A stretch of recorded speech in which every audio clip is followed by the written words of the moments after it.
ವೇದಿಕೆ ಮೇಲೆ ಆಸೀನರಾಗಿರ್ತಕ್ಕಂತಹ ಪೂಜ್ಯರ ಪಾದಗಳಿಗೆ ನನ್ನ ಪ್ರಣಾಮಗಳನ್ನು ಸಲ್ಲಿಸ್ತಾ, ವೇದಿಕೆಯಲ್ಲಿ ಆಸೀನರಾಗಿರ್ತಕ್ಕಂತಹ ಎಲ್ಲ ಗಣ್ಯರು ಮತ್ತು ಮುಂಭಾಗದಲ್ಲಿ ಆಸೀನರಾಗಿರ್ತಕ್ಕಂತಹ ಎಲ್ಲ ಸಮಾಜದ ಸ್ವಾಭಿಮಾನ ಬಂಧುಗಳಿಗೆ ನನ್ನ ವಂದನೆಗಳು. ನಿರ್ಣಯಗಳನ್ನು ತಗೊಂಡ ಮೇಲೆ ಮಾತಾಡೋದು ತಪ್ಪು ಅಂತ ಅನಿಸ್ತದೆ, ಆದ್ರೂ ಕೂಡ ಒಂದೆರಡು ವಿಚಾರಗಳನ್ನ ವ್ಯಕ್ತಪಡಿಸಬೇಕಾದಂತ ಅನಿವಾರ್ಯತೆ ಇದೆ. ಈಗ ಸುಮಾರು 1.5 ವರ್ಷಗಳಿಂದ ನಾವು ಈ ಒಳ ಮೀಸಲಾತಿ ವಿಚಾರದ ವಿರುದ್ಧವಾಗಿ ಹೋರಾಟ ಮಾಡ್ತಾ ಬಂದಿದ್ದೀವಿ. ಕಾಲಕ್ಕೆ ಸರ್ಕಾರಕ್ಕೆ ಮನವಿಗಳನ್ನ ಕೊಡ್ತಾ ಬಂದಿದ್ದೀವಿ.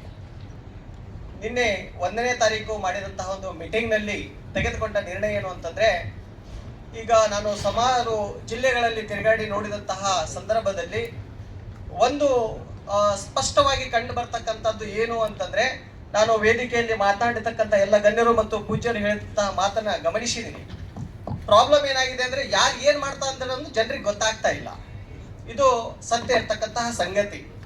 ಹೀಗಾಗಿ ಈ ಒಳ ಮೀಸಲಾತಿ ವಿಚಾರವಾಗಿ ಈಗ ನಾವು ಪ್ರಶ್ನೆಯನ್ನು ಮಾಡಿ ಏನ್ ಕ್ಲಾಸಿಫಿಕೇಶನ್ ಮಾಡಿದ್ರು, ಕ್ಯಾಬಿನೆಟ್ ಡಿಸಿಷನ್ ಏನ್ ತಗೊಂಡಿದೆ, ಈ ABC ಅನ್ನುವಂತ ಏನ್ ಕ್ಯಾಟಗರಿ ಮಾಡಿದೆ, ಇದು ಇರ್ಯಾಷನಲ್ ಇದೆ, ಇಲ್ಲಿಗಲ್ ಇದೆ ಅನ್ನುವಂಥದ್ದನ್ನ ಕೇಸ್ ಹಾಕಿರುವಂತಹ ವಿಷಯ ಸುಮಾರು ಜನರಿಗೆ ಗೊತ್ತಿರ್ಲಿಕ್ಕಿಲ್ಲ ಅಂತ ಭಾವಿಸ್ತೀನಿ.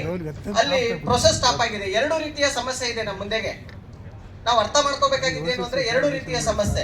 ಒಂದು 15% ಇಂದ 17 ಮಾಡಿರ್ತಕ್ಕಂಥದ್ದು, ಮುಂದೆ ಕಾನೂನು ತೊಡಕ್ ಬಂದಿರತಕ್ಕಂಥದ್ದು ಒಂದು ವಿಷಯ ಆದ್ರೆ, ಇನ್ನೊಂದು ಈ ಇರ್ತಕ್ಕಂತಹ 101 ಜಾತಿಯಲ್ಲಿ 3 ಭಾಗಗಳನ್ನಾಗಿ ವಿಂಗಡಣೆ ಮಾಡಿರ್ತಕ್ಕಂಥದ್ದು ಕಾನೂನು ಬಾಹಿರ ಎಲ್ಲರಿಗೂ ಗೊತ್ತಿರ್ತಕ್ಕಂಥದ್ದು.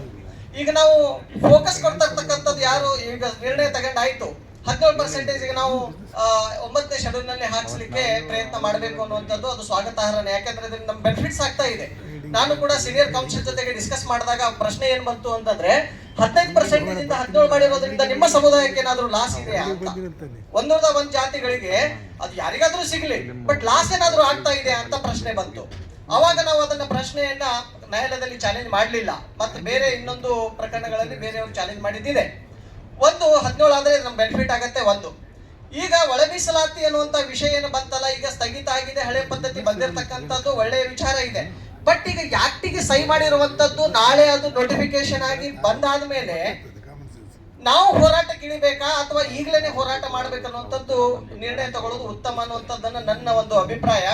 ಈ ನಿಟ್ಟಿನಲ್ಲಿ ನಾನು ಈಗಾಗಲೇ ಒಂದು ಬಂಜಾರ ಭೂಮಿ ಕೊರ್ಚಾಕೊರ್ಮ ಕ್ಷೇಮಾಭಿವೃದ್ಧಿಗಳ ಸಂಘದ ವತಿಯಿಂದ ನಾಳೆ 6ನೇ ತಾರೀಕಿಂದ ಬೀದರಿಂದ ಪ್ರಾರಂಭ ಮಾಡಿ ಬಿಜಾಪುರ, ಬಾಗಲಕೋಟೆ, ಗದಗ, ಧಾರವಾಡ, ಹಾವೇರಿ, ಕೊಪ್ಪಳ ಮತ್ತೆ ಯಾದಗಿರಿಗೆ ಬಂದು 10 ದಿನದ ಒಂದು ಜಿಲ್ಲಾವಾರು ಸಭೆಗಳನ್ನ ಮಾಡಬೇಕು.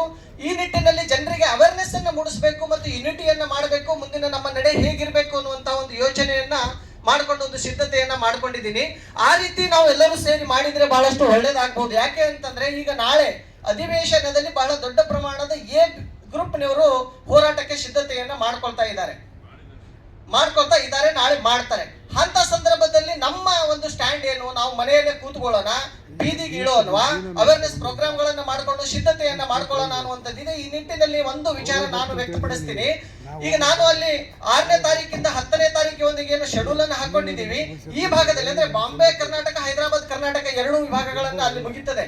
ಈ ಭಾಗದಲ್ಲಿನೂ ಕೂಡ ಆ ರೀತಿ ಮಾಡಿಕೊಂಡು ನಾವು 10ನೇ ತಾರೀಕಿಗೆ ದೊಡ್ಡ ಪ್ರಮಾಣದ ಒಂದು ಸಮಾವೇಶ 4-5 ಭಾಗಗಳಲ್ಲಿ ಎಲ್ಲ ವಿಚಾರವನ್ನ ಪ್ರಸ್ತಾಪ ಮಾಡಿ, ನಮಗೆ 17% ಬೇಕು, ಬಟ್ ಒಳ ಮೀಸಲಾತಿ ಬೇಡ, ಈ ಎಲ್ಲ ಪ್ರಾಬ್ಲಮ್ ಸಾಲ್ವ್ ಆಗುವವರೆಗೆ ಹಳೆ ಪದ್ಧತಿನೇ ಪ್ರಾರಂಭ ಆಗ್ಬೇಕು ಅನ್ನೋ 3 ಘೋಷಣೆಯೊಂದಿಗೆ ನಾವು ಹೋದ್ರೆ ಬಹಳಷ್ಟು ಒಳ್ಳೇದಾಗಬಹುದು ಅನ್ನುವಂತ ಒಂದು ವಿಚಾರವನ್ನ ನಾನು ವ್ಯಕ್ತಪಡಿಸ್ತಾ ಇದ್ದೀನಿ. ಈ ವಿಚಾರವನ್ನ ಇವತ್ತು ಇಲ್ಲಿ ಸಭೆಯಲ್ಲಿ ನಿರ್ಣಯ ಕೈಗೊಂಡು ಆಕ್ಷನ್ ಪ್ಲಾನ್ ಹೇಳ್ತಾ ಇದ್ದೀರಿ, ಅದರಲ್ಲಿ ಇದನ್ನೊಂದು ಕನ್ಸಿಡರ್ ಮಾಡಿ ಅವೇರ್ನೆಸ್ ಮಾಡೋದು ಕೂಡ ಬಹಳಷ್ಟು ಅವಶ್ಯಕತೆ ಇದೆ ಅಂತ ನನ್ನ ಅಭಿಪ್ರಾಯ ಇಷ್ಟೇ.